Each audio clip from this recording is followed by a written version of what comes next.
Chapter 2. Locked Box and Cloud Castle. Wearing a rusty-colored terrycloth robe with stitching of bronze dragons, Brox made his way to breakfast. The swinging door that led into the kitchen opened easily, and the gnome found his friend sitting at the table, slicing hot bread with a full spread of a morning meal already in place. "You have quite a variety of jams and jellies," said Thistlethorn, pointing to a generous 34 jars. "Who else but you would have a peppermint pumpernickel jelly or a jam that is made up of oregano, carrot extract, and raspberries? That jam was given to me by one of the neighbor's children. I think that she was just trying to get it out of her burrow so that she wouldn't have to eat it." Unquestionably. The gnome glanced over at the window to see the zombie moths but saw that the heavy wool curtains were drawn closed. He had guessed that the shortling had drawn the curtains to block the view of the ghastly creatures. A tremble of horror shot down his spine as he recalled the previous night's encounter. "I take it that we are still surrounded by those flying nightmares. Birds." "What?" "We are surrounded by birds. Undead, horrific, skeletal birds." Thistlethorn unhurriedly spread a blueberry jam on a slice of bread. "No, living, happy, feathery birds." A perplexed Brox took 2 giant steps and pulled back the curtains. Just as Thistlethorn had said, the entire yard teemed with birds, mostly blackbirds but a few robins and blue jays, too. He even spotted a swallowtail. Who sends zombie moths and then sends birds? What are they going to do? Peck my eyes out? I don't think that they were sent like the zombie moths were. When I came down here, the sun had not risen, and the undead insects were still covering the window. When the sun did rise and the sunlight fell upon them, they reacted as if they had been hit with hot wax, jerking about a few times. Some tried to fly away, but eventually, they all just fell to the ground. Soon afterwards, the birds came and began to devour them. We both know that the undead shun the sunlight and are weakened by it. These zombie moths just kind of fell apart. Brox nodded, grinding some beans for a couple of cups of sweet marjoram coffee, a very unusual coffee that gnomes craved. "I see that you have a letter in your mailbox," said Thistlethorn, peering at the mailbox at the end of Brox's cobblestone walkway. The gnomish mail system worked in an outrageous, nonsensical fashion. There existed no paid mail carrier nor any type of central station that all of the mail passed through. Instead, each gnome delivered his own letter at his or her own convenience. As such, mail could come at any time of the day and, on a rare occasion, at night. Because of this unorthodox system, a gnome might get mail 3 or 4 times a day. One day last year, Brox had made 17 trips to his own mailbox. This had been due to the fact that heavy snowstorms had cut travel for nearly 2 weeks, and the mail came all at once after an unseasonably warm day had melted the vast majority of the snow. The gnomish mail system was considered entirely ludicrous by others, because if one willingly walked to within a dozen paces of a person's door to deliver a letter, why not forego the letter and visit the recipient instead? This question notwithstanding, gnomes continued this practice because the exchange of letters was one of their favorite things to do, falling only slightly behind the telling of tall tales and late-night snacks. I wonder when that came? Brox could see on his mailbox the raised pendant, a burnt orange color with his name painted on it in green letters. A moment later, the two stood in front of the mailbox. Most gnomes crafted their own mailboxes. Typically, they fashioned the mailbox in the shape of an animal. Brox had been unable to decide on which type of animal to shape his mailbox, therefore, he had crafted his to look like a miniature replica of his own burrow, complete with the observatory, regarded as a true novelty among other gnomes. Most gnomes found fascination with raising the pendant attached to the replica of the observatory.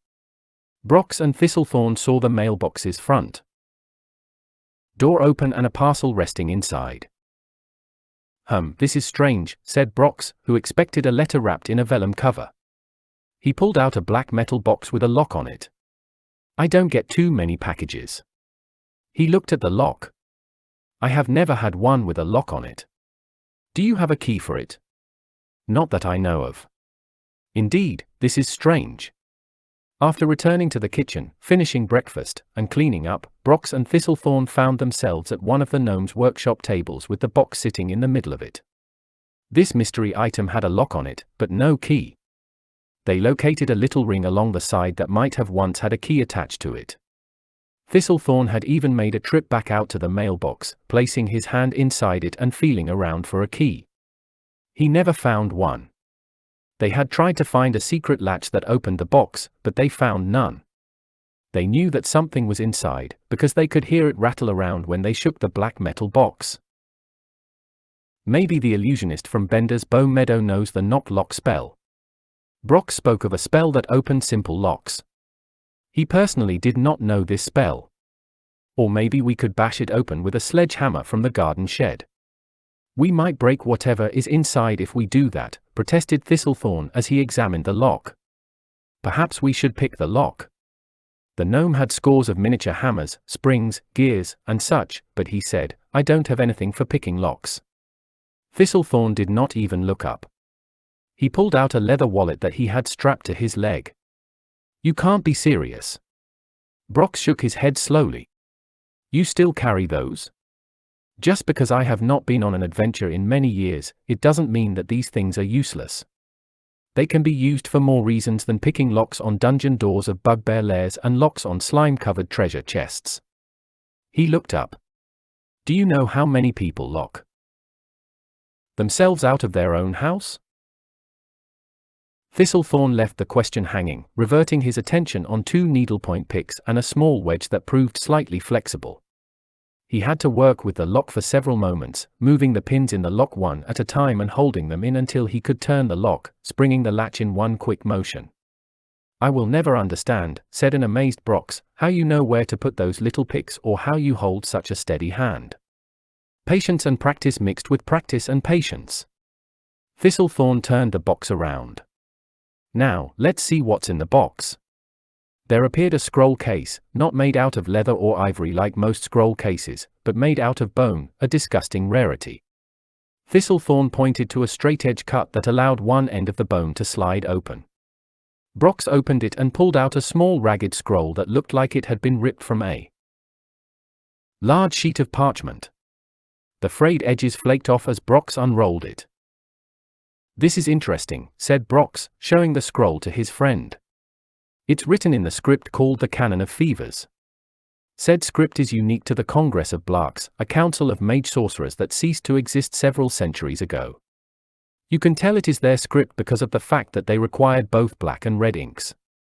The scroll contained a series of cartouches in detailed black patterns with red highlights.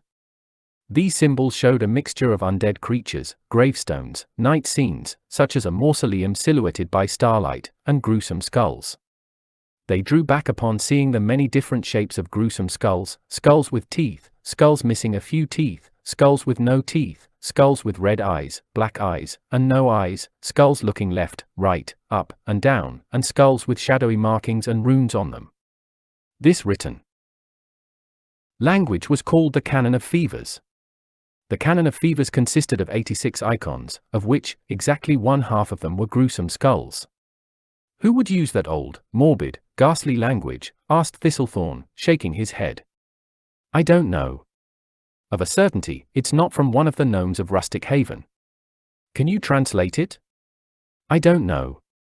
I only had a brief survey of the language when I studied undersea. T. Premox, Magnus of Erudition. Brock spoke of the gnome from whom he had received his early training in magic. It was considered a dead language of no appreciable worth, having been used by mage sorcerers of poor and untrustworthy character. If I recall correctly, it was this character of theirs that led them to destroy one another. He shrugged. I can still try to translate it. After an hour of reading the scroll, making references to a couple of books of his that had small samples of writings in the Canon of Fevers, and drinking a full flagon of berry budge, Brox had managed to get a translation of uncertain quality. Ghouls, zombies, and skeletons, too. The undead are coming to bury you. Do not bother to sleep in the darkness of night. They will track you with or without the moonlight. Soon, you will have a perfectly chiseled name. Tombstone, headstone, or gravestone, it's all the same. Drop dead and rot. Not very friendly. No greetings. No salutations. No mention of pagazi drinking from ponds where ducks serenely swim. Thistlethorn looked at his friend, reading the last line again. Drop dead and rot. No, not friendly at all. Brox quickly changed the subject, not wanting to dwell on the nature of the note. We had better get out of here and make haste to Derry. He shook his head. I don't like leaving my burrow. I know what you mean. I did not wish to leave my home, but the desire to map out strange lands, pinpoint the sites of ancient castles, and systematically show the location of a secret room in a dungeon proved overwhelming. Although I still miss being at home, it is all the more worth it when I return. The two of them set about making preparations to go to Derry. Into leather backpacks they placed both normal and strange objects such as puffed-up sleeping blankets, a dozen copper bells, candles fashioned in the shape of windmills, a hefty length of coiled-up rope, polished silver tinderboxes with imprints of fire genies on them, several smoke sticks, items that burned quickly, releasing a heavy acrid smoke that was good for concealment in those we are in over our heads and we need a quick escape situations, books filled with tall tales, including classics such as Memories of Green, Lagoon Castle, and Young Merlin's Mushroom Kingdom, Springs and Strings, a whistle harp made of tempered nickel, and a music box that had 4 back-to-back lids and 16 drawers. This last item played a generous total of a score of songs. Out of habit, Thistlethorn put a few iron spikes and a light hammer into his backpack. What are you going to do with those spikes? Spike the door shut of some hapless innkeeper so you can leave without paying? Grabbing a velvet cloth, Brock started to wrap a pair of lenses and a small silver mirror when he asked his questions. The gnome knew that the other had taken iron spikes on adventures years ago and had never used them once in all of his travels. Therefore, he had made the remark with childish sarcasm. Of course not, replied Thistlethorn offhandedly. I'm going to test the effects of iron spikes being driven into lenses versus iron spikes being driven into small silver mirrors. Brox decided not to respond to this. Instead, he connected a tiny wooden firkin, filled with berry budge, to his backpack, being careful to not snap off the spick. They packed into knapsacks a variety of foods including boar jerky, jams and jellies, bunny, and a few spices.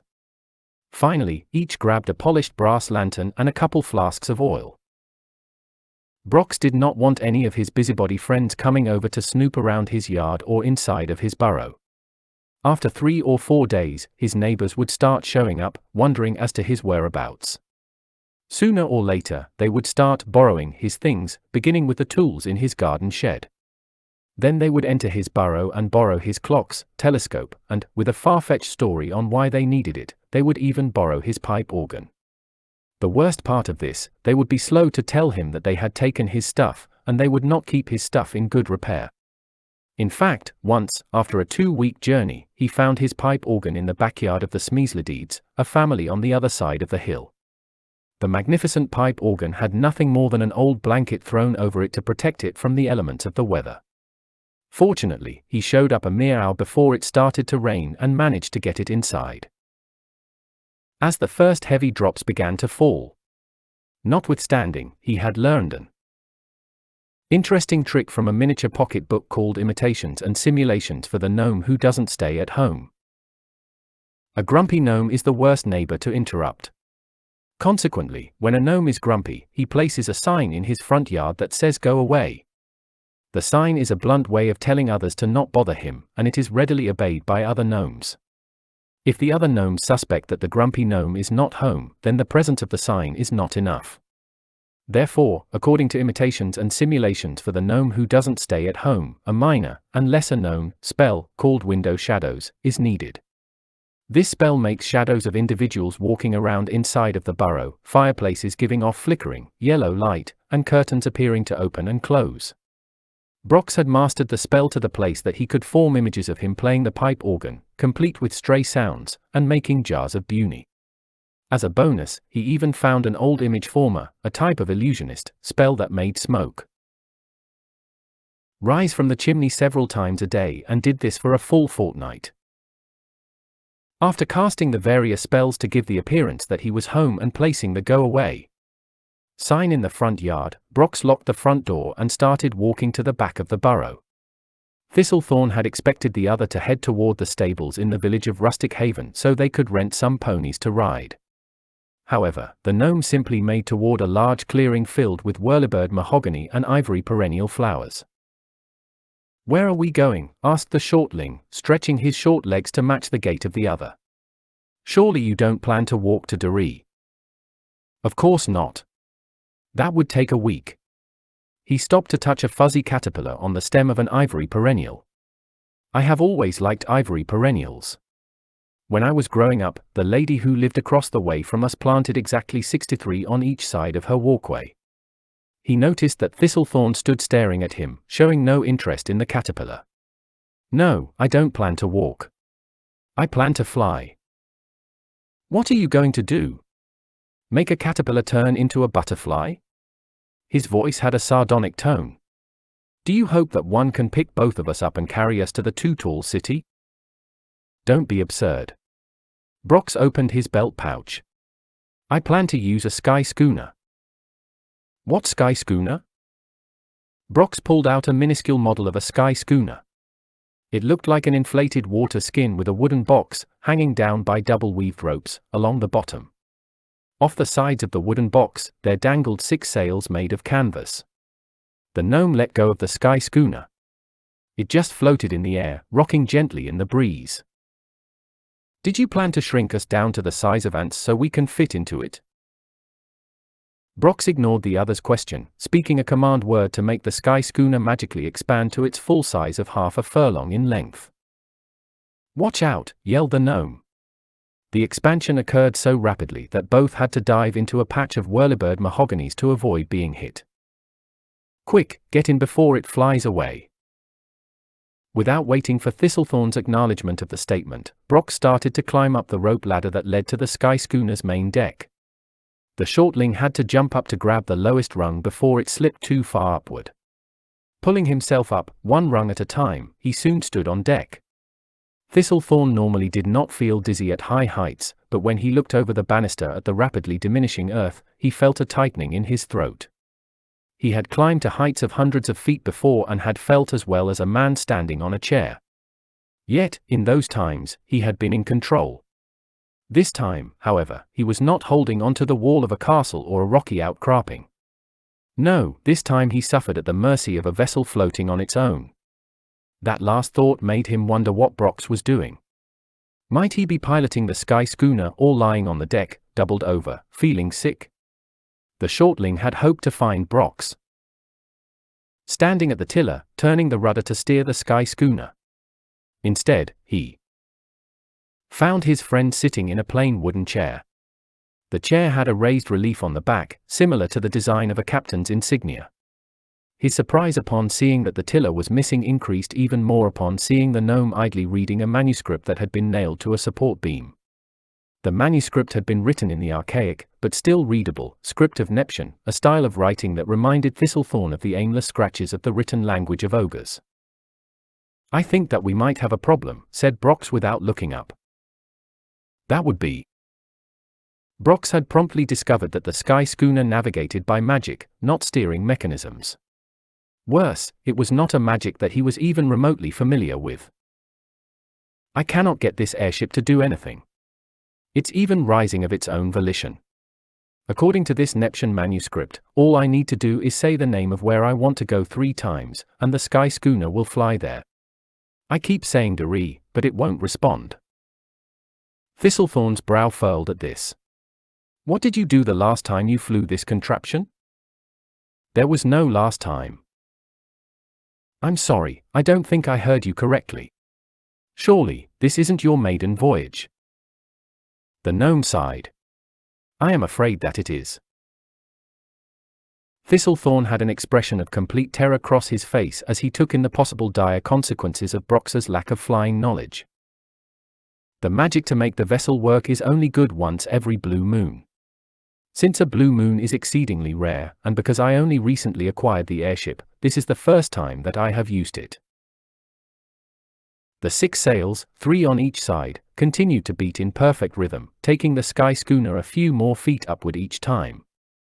Below spread a fantastic view of the gnome village. Although most of Rustic Haven's rooftops consisted of living green grass, the two little men could see the faint outlines of the burrows when compared to the natural surroundings. A small number of storehouses, buildings that had been built completely above ground, could be easily seen, their thatched roofs standing out clearly. Windmills dotted the landscape with sails catching the steady breeze, moving the internal gears and millstones that grinded the grain. There emerged a perfect view of the creek that split the village into two halves. The sunlight reflected off a water wheel in little blinks as the machine turned slowly. Even though several hundred feet up, Thistlethorn could hear the faint sound of the water wheel as it creaked and turned under the weight of the cascading water. The gnome slid out of the chair and started pacing, going aft astern, his hands folded behind his back. "Think, Brox, think." Twice he stopped, about to say something, and twice he resumed his pacing. "Is there something you need to speak directly to?" asked Thistlethorn, remembering a magical door that only opened when the lamp post next to it was spoken to. "The manuscript says nothing like that." "Do you have to spell the name of your destination, too?" "Not that I know of." Thistlethorn went over to the chair, sat down in it, and started to read. What caught his attention was the archaic nature of the script. "How old is this writing?"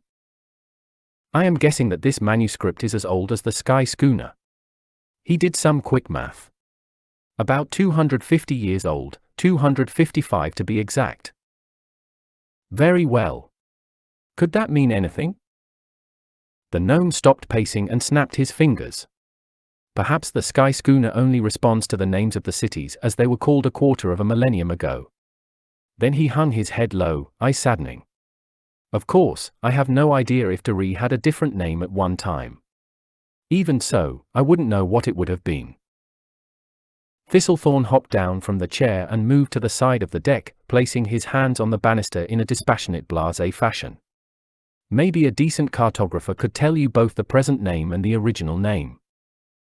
"Where am I going to find one like that way up here?" Brox's words rumbled thunderously loud, but when he saw Thistlethorn's tight smirk, he quietly asked, "You?" If I recall correctly from a map drawn up by Stygian Pumble, he had denoted in the margin of a map that Deree was a blend of the words Demona Cavalry. The wind from their high altitude blew wildly, causing Brox's cape to stand almost straight out with a strong updraft. He pulled it down and moved over to the wooden chair. "Demona Cavalry. Demona Cavalry. Demona Cavalry." After saying the name the third time, the sky schooner stopped gathering height. It hung motionless for a full minute before slowly turning toward the northwest. Soon after that, the 6 sails on the side began to flap and the vessel started to move toward Deree. The two little men found themselves so pleased with the change of events that they poured one another some berry budge. After finishing their drinks, Brox slung his flagon over his shoulder and pointed to a hatch in the deck floor. "Let's see what's below." Brox pulled on the iron hatch handle, small flakes of rust falling off the bolts. A simple ladder made of chestnut wood started at the trapdoor and vanished below. Thistlethorn suggested that he go down first so he could test the strength of the ladder, looking for weak or loose rungs. Finding everything secure, he called the other down. Brox's eyes nearly bugged out when he saw the gleams and glares from the fantastic array of gizmos and gadgets and gears. He noted an astroglobe, a gaming table, bookshelves filled with technical manuals, a shifting rack and pinion, spinning spur, helical, and bevel gears, 2 telescopes, very exciting to the gnome, a bracket with flying goggles, and an entire weather station complete with a hygrometer, an aneroid barometer, various thermometers, a rain gauge, and even an anemometer that accurately determined wind speed regardless of the sky schooner's motion. While Brox entertained himself at the weather station, plotting different data points in a logbook, Thistlethorn busied himself, poking around in boxes that contained spare parts for the sky schooner, including sheets of canvas to repair ripped sails, deck planks, and ropes. Thistlethorn examined the other rooms such as the kitchen, diner, and cabins. He made it a point to lie down in each upper berth and each lower berth. Under the pillow of one of these beds, he discovered a painting of an old man with a profuse beard holding a magic sword. The caption under the painting said, "Enchanting Reminiscences of Albion, Lad Fang by Ren Mega Mega." As he explored the different rooms, he found a journal that had been kept by one of the Sky Schooner's former airmen, someone by the name of Barnsworth. He had only opened the cover of the book when he himself hurled violently forward, or more to the point, the Sky Schooner suddenly stopped and inertia had carried him forward. He slammed into the bulkhead, scraped his arm, and rebounded into a support beam made of cast iron. Reacting out of instinct, he scrambled to his feet and made haste to check up on his friend.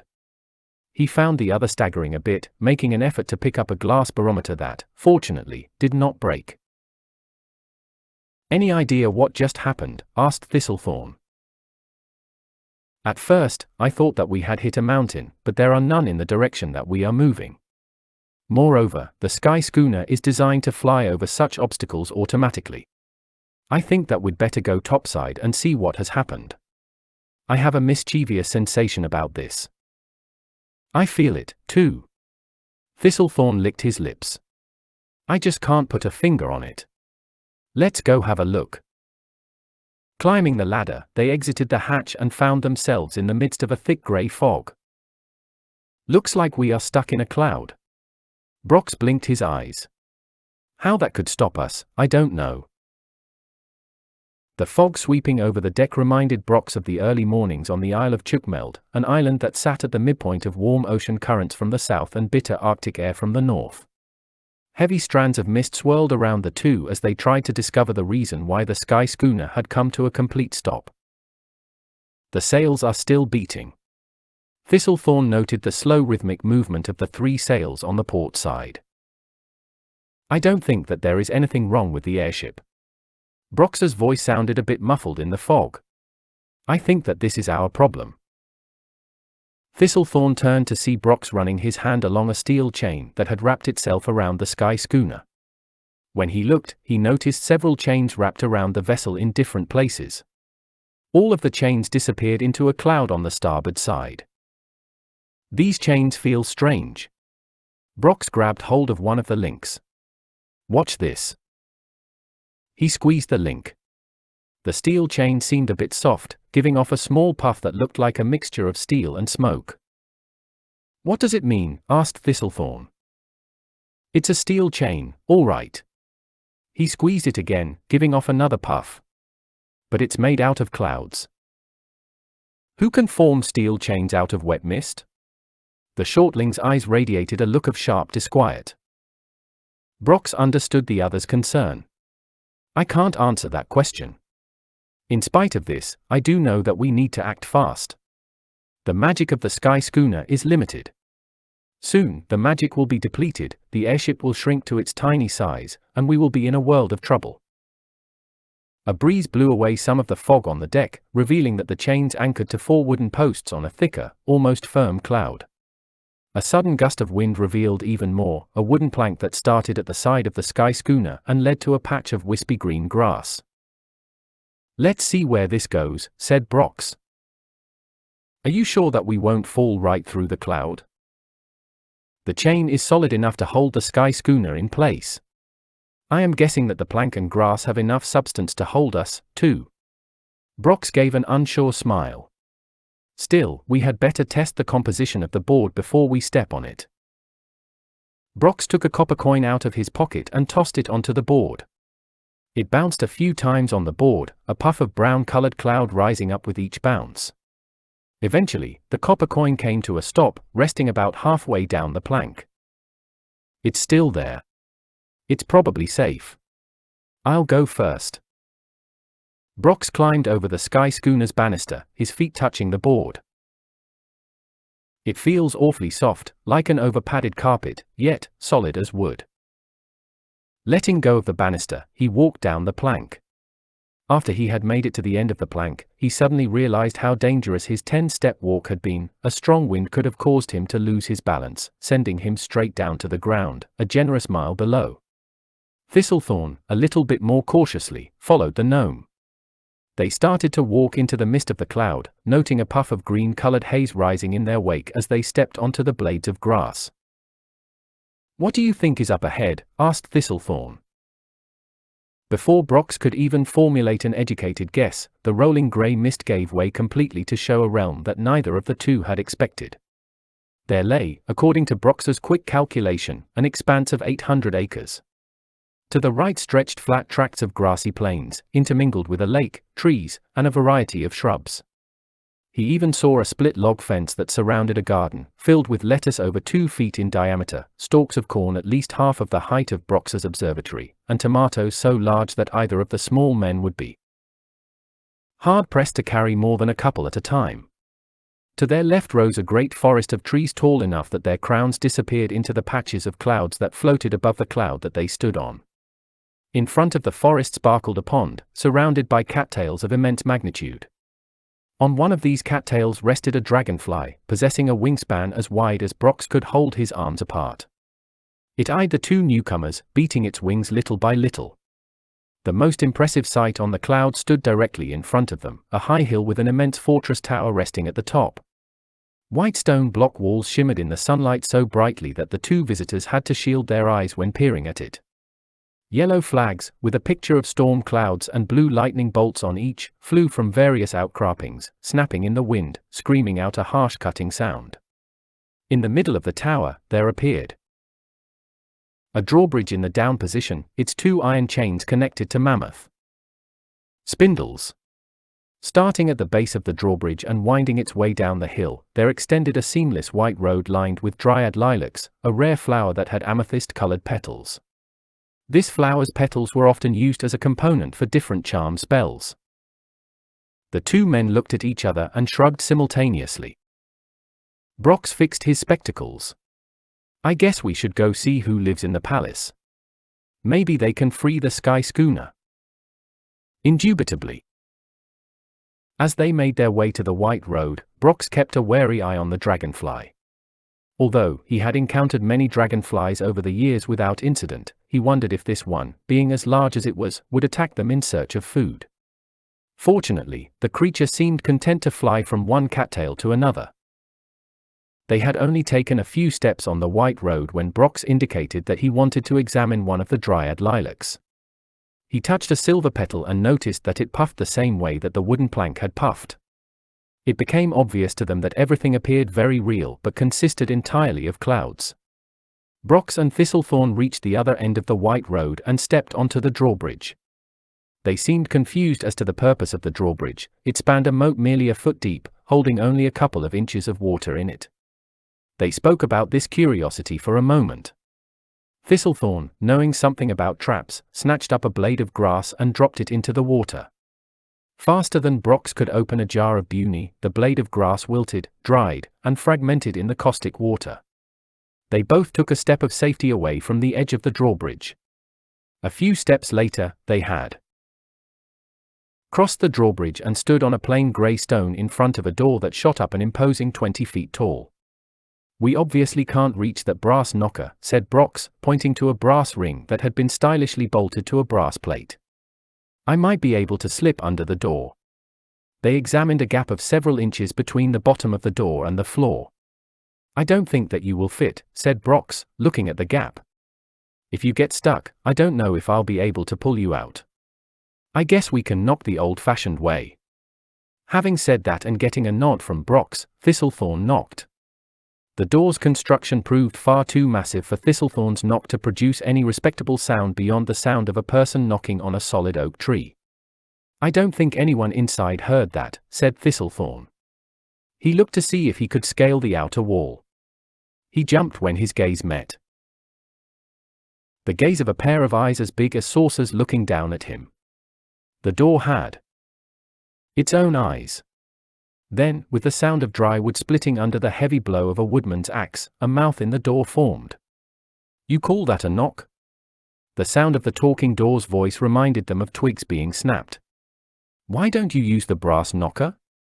Its eyes crossed slightly as it looked at the knocker, which situated in the position that the nose would be on a face. "That's what it's there for." "Why couldn't he reach it?" said Thistlethorn. The voice of the door had intoned crankiness from the start. Now, it sounded flat mad. "Then grow up like my master and come back when you can reach it." Its eyes started to close, and its mouth started to disappear back into the woodwork. "Who is your master?" asked Brox. The eyes fluttered back open and rolled at his ignorance. "Cumulonimbus the Thunderhead." The door gave him a hard look. "Are you done asking pointless questions? I would like to go back to sleep." "No, I am not." Brox spoke very politely, yet firmly. "May we please see Cumulonimbus the Thunderhead?" "What for?" "He's always in a dark, cloudy mood." "Like you?" "I am simply cantankerous. He is downright spiteful." "Be that as it may, we must see him." Brock stared at the door's eyes, and they stared back at him. A staring contest ensued for a few moments. Eventually, the door groaned discontentedly. "Very well. You may enter, and I can go back to sleep." The face on the door faded away. Subsequently, the scraping sound of a gliding door bolt sliding open could be heard from the other side, and the door swung open. Stepping in, they immediately noticed a dense, grossly deformed cloud of utter black. It twisted and rolled across itself in violent jerks while miniature bolts of lightning zapped outward in every direction. This strange cloud filled the center of a large circular room, a room devoid of anything else save for a flight of stairs going up and paintings on the wall. They could see that the paintings on the wall always consisted of stormy days with a heavy focus on the clouds. At least one cloud in each painting had a bolt of lightning coming from it. This, perhaps, could have been easily dismissed as just random bouts of lightning, but Brox noticed that each bolt of lightning would strike someone or something. He saw paintings with bolts of lightning striking unicorns, dwarfs, brownies, sprites, a pair of copper dragons, and even a phoenix, producing an amazing display of fire and lightning. The largest painting had a menacing exhibit of forked lightning hitting 5 imperial knights with their armor shattering in the process. This latter picture rattled the gnome. "Where do you think," asked Thistlethorn, "that Cumulonimbus the Thunderhead is?" "I don't know," replied Brox, shaking his head. "But I suspect that he is in the midst of that cloud in front of us." Deep laughter rumbled, filling the room like rolling thunder. "Very intuitive, scrawny gnome." The cloud in the center of the room drifted upward and blew out a window high above. A grumbling, growling giant remained, sitting on a throne that consisted of puffy white clouds. Unlike everything up here in the sky, he did not appear to be part cloud. When he placed his hand on the throne's armrest, his hand did not puff, but the armrest did. Despite the fact that he sat on a throne made for a king, the giant was clad in shoddy clothes, consisting of a dirty sheepskin robe, a cracked leather belt, and some sandals that had worn thin. "Why do you dare tread upon my cloud?" "We were," started Brox. "Silence!" The giant shouted so loud that the walls shook, giving off puffs of grey stone. "I am not speaking to you, gnome. I am speaking to this pathetic shortling." The noise from the huge creature's voice rolled, rumbled, and finally died down, allowing Thistlethorn to be heard. "Our vessel, a sky schooner, got ensnared by chains that originated from your cloud. So, you are trespassers." The giant's voice reverberated cold and hard as if he enjoyed calling people trespassers. "Our goal was not to trespass." The giant leaned forward. "Then, it's spying." He spoke as if passing judgment on a newly convicted criminal. "We are not spies. We came here to ask you to release the sky schooner." A smile, full of trickery and guile, passed across the giant's face. "Do you have any gold?" "I don't." Thistlethorn nodded toward Brox. "He might." "Gnome, do you have gold?" "Indeed, I do." He threw back his cape, revealing a small leather pouch on his belt. He opened it and pulled out a bag of gold, holding it by the drawstring. "Let me see a coin." Brox pulled out a coin and tossed it to the giant, his huge hand catching the tiny coin with ease. He held it up in the light to see the faint features of the worn gold crown. He could make out the superscription of a face of some monarch he had never heard of, a trace of a smile on her face. The back had a horse, or maybe it was a unicorn, rearing up between two trees. The giant tried to make out some words inscribed in a semicircular shape, but he did not understand the language. "What does this say?" "Defender of the innocent," replied Brox. The giant scoffed, continuing his examination of the gold crown. Brox spoke, "How many coins must we pay you to free the sky schooner?" The giant leaned back, turned the coin over in his hand a few times and tossed it back to Brox. "This coin is worthless to me." He swept his hand over the realm of his cloud kingdom. "Everything here is made of clouds. Your coin is made of real gold, out of touch with my things of mist. The whole lot, except me, is half real, half cloud." The giant's mood went from unkind to gloomy. "The food up here is so bland because it is half cloud, but I travel down to the realms below and raid farms and raise barns." He laughed to himself. "And I do it in the middle of the day, and no one ever sees me." His laughter became a rolling, deafening thunder with booming echoes ricocheting off the walls. Brox remembered how a farmer from Bender's Bow Meadow had reported several cows stolen and his barn burned to the ground. Witnesses had felt the ground shaking and had seen the barn torched. It had not been torched with fire, but lightning. A bolt of lightning had come from nowhere, and the barn had caught fire. "So, you are the one that took Farmer Eartha's 8 cows and used lightning on his barn. Who else could do that and get away with it?" The giant laughed at his brilliant tactics. His expression changed to sour disappointment. "Unfortunately, I only got to eat 7 of the cows. One of them fell off the side of my cloud." The giant sighed, making a sound like a gale of wind. "What a waste of good cattle. It was the biggest one of the lot. How could one as enormous as you hide without being seen?" "Ah, a good question." He held up both hands, showing 2 rings, one on his left hand and the other on the right. "This ring is called Vapor Terror," said Cumulonimbus the Thunderhead, flashing his right hand. "It gives me the ability to maintain the form of the cloud you stand upon through my own willpower." The 2 little men could see a silver band with pearls floating on cloudy pillows. "But that ring has nothing to do with your question, I just like to show it off." He held up his other hand. "This is a ring of continuous invisibility.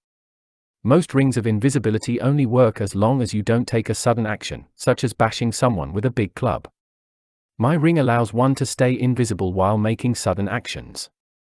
The downside is that it only works once a week, and then only for a few moments."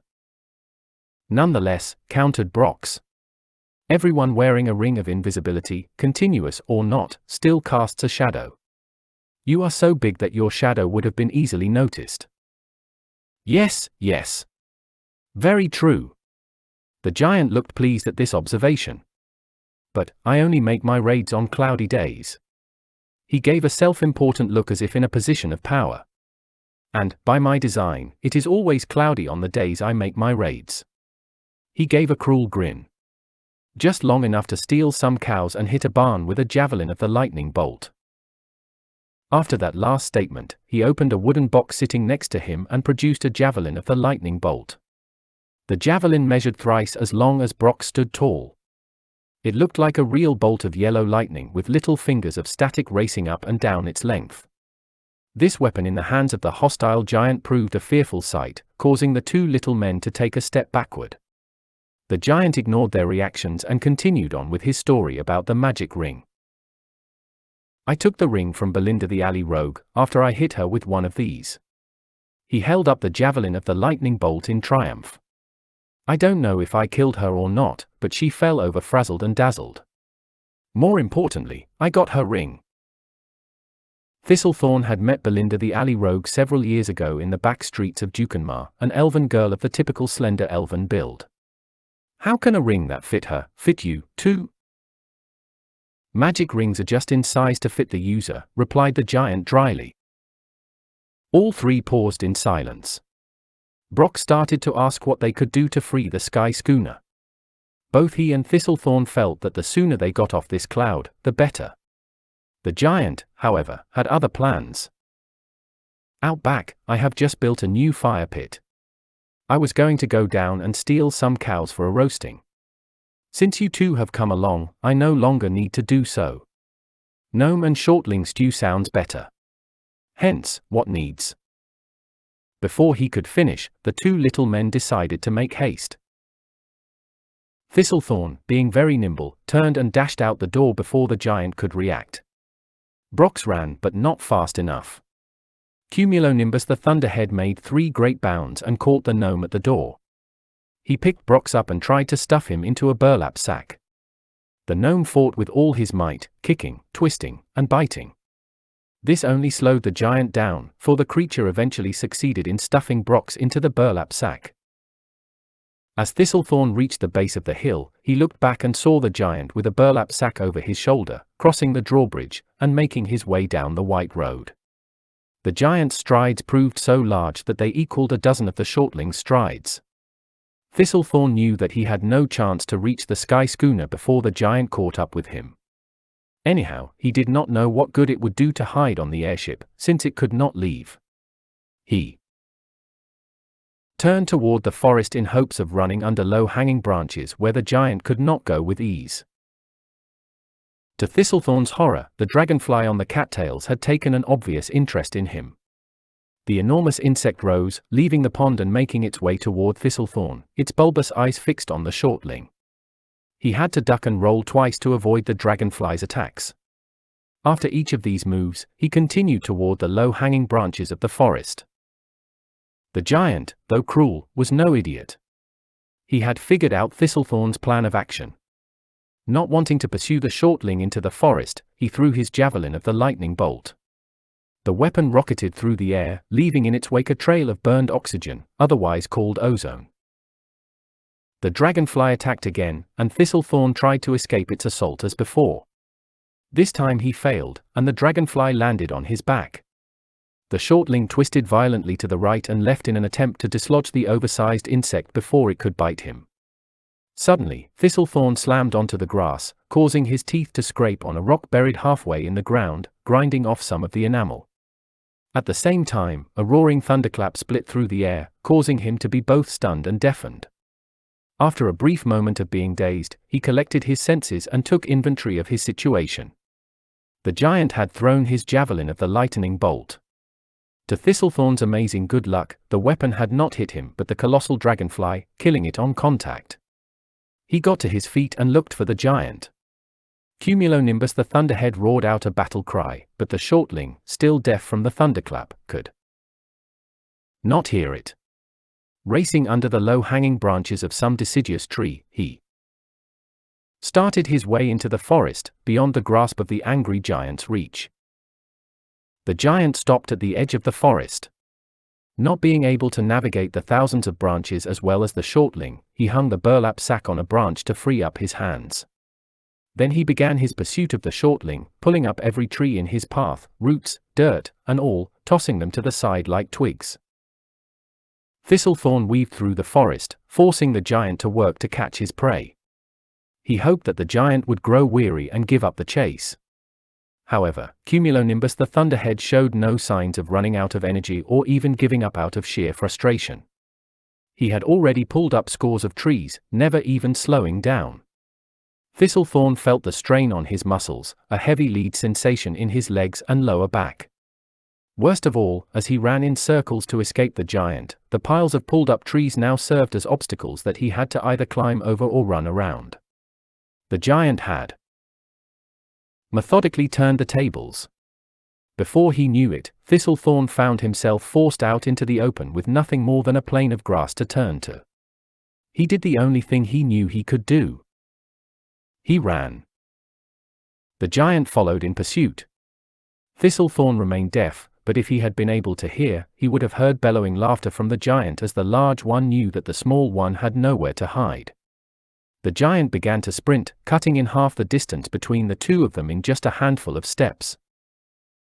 Thistlethorn moved as fast as he could and entered a patch of bitterly dense fog, its swirling mist hiding everything more than a step away. He had planned to keep running, but he recalled seeing this same type of fog when he had exited the sky schooner. This fog, or cloud as it would be called at this altitude, around the edge of the land served to keep people on the ground from seeing the giant's realm. Thistlethorn did not know how far he could go before falling off the edge of the cloud and down the full mile. The idea of impacting the unforgiving ground proved less appealing to him than being caught by the giant. Regardless, he had no time to consider his options. The shadow of the giant swept over him. To avoid being knocked off the cloud, he dropped onto the ground, curling himself up into a defensive posture. The giant never saw the shortling's action. Therefore, his foot hit Thistlethorn and caused him to stumble forward 3 steps. Unfortunately for the giant, only space for 2 steps remained.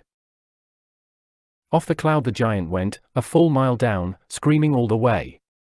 The heads of people, up to a dozen counties away, turned skyward in response to this rumbling, rolling, thunderous sound. Thistlethorn found himself in a bad position. The impact from the giant's foot had sent the smaller one rolling across the ground and off the edge of the cloud, too. Thistlethorn had managed, somehow, to grab onto something, he did not know what. A piece of cloud? Digging his fingers into the cloud, he pulled himself up. As he lay there, catching his breath, he could see the giant falling. He landed in a weed-infested field, putting a dent into the ground of several feet. Despite the mile difference between the shortling and the giant, Thistlethorn could hear the dull thud of the other hitting the terra firma several seconds after the impact. Immediately, an unexpected side effect occurred. Cumulonimbus the Thunderhead had stated that the entire cloud, via his magic ring Vapor Terra, maintained form by his willpower. But upon his death, the giant's willpower perished, and the cloud started to break up like any other cloud. Thistlethorn felt the consistency of the cloud give way. It used to be that everything would puff when touched. Now, the entire cloud was puffing of its own accord. Thistlethorn knew time was short, soon the cloud would fall apart, and he would join the giant on the ground. Back on his feet, he ran toward the tree that he had seen the giant hang the burlap sack on. He had guessed, correctly, that Brox had been caught and stuffed into the bag. When they had exited the sky schooner, they had been walking on top of the cloud. The shortling noticed that the cloud felt reasonably firm but ankle-deep in nature. As he made his way through the forest, the mud would splatter up, but the mud would not fall back down. It just turned into miniature clouds and floated away. Brox! He had found the tree, but the burlap sack was gone. Brox! Thistlethorn heard a muffled response in a little gully just beyond the tree. When the giant died, the branch lost its strength and snapped, sending Brox bouncing and rolling away from the tree. Thistlethorn ran over to the burlap sack, and with one swift swipe of his dagger, he sliced the bag open, freeing his friend. The two bounded toward the sky schooner, moving across the ever-changing landscape. Earlier, the cloud had been up to Thistlethorn's ankles. Now, he found it up to his waist. With every few steps, he sank a little deeper. By the time he drew within sight of the sky schooner, the cloud covered his neck. A few paces later, it wrapped around him to the top of his head. For the last few steps, he had to literally jump to get his bearings. Brox, being a few inches taller, fared only marginally better. By the time they reached the edge of the cloud, the plank leading to the sky schooner had disappeared to the point that it only looked like splinters of wood held together in a loose amalgamation. Brox decided to at least test the strength of the plank. As soon as he touched it, it fell apart, breaking up as fast as steam vapor from a hot kettle of tea. I am going to try the chain moored to the cloud. Thistlethorn hoped that the steel chain would still be stronger than the wooden plank. Help me up. Brox gave him a leg up, allowing the shortling to grab 2 semi-solid links. Going hand over hand, he made it about halfway across the chain when one of the links snapped, and he went sailing toward the sky schooner. The remnants of the chain began to quickly dissipate and float away as miniature clouds. The rope ladder. Brox yelled and pointed. Above you. Thistlethorn could not see anything due to a brown and green cloud of a former oak tree sweeping past his eyes. He put his hand up, searching for the ladder. To your right. Suddenly, Thistlethorn had it. A moment later, he stood on the deck. All of the steel chains that had been holding the sky schooner had dissolved into clouds, releasing the airship. The vessels beating sails, free to do their job, started moving the sky schooner away from the cloud and toward Doree. Thistlethorn grabbed a rope on the deck, and with one well-aimed toss, he threw it to Brox. The gnome grabbed it and wrapped it around his waist. After a minor struggle of pulling, Thistlethorn managed to get Brox upon the deck of the sky schooner. The two of them stood at the banister, watching the giant's cloud break apart. The fields, the trees, the garden, the pond, and everything around the tower had already dissipated. Finally, the tower on top of the hill started to collapse, sinking downward. They half expected it to fall through the bottom of the cloud. Instead, drops of water fell as the tower converted into plain, ordinary rain with an occasional bolt of lightning.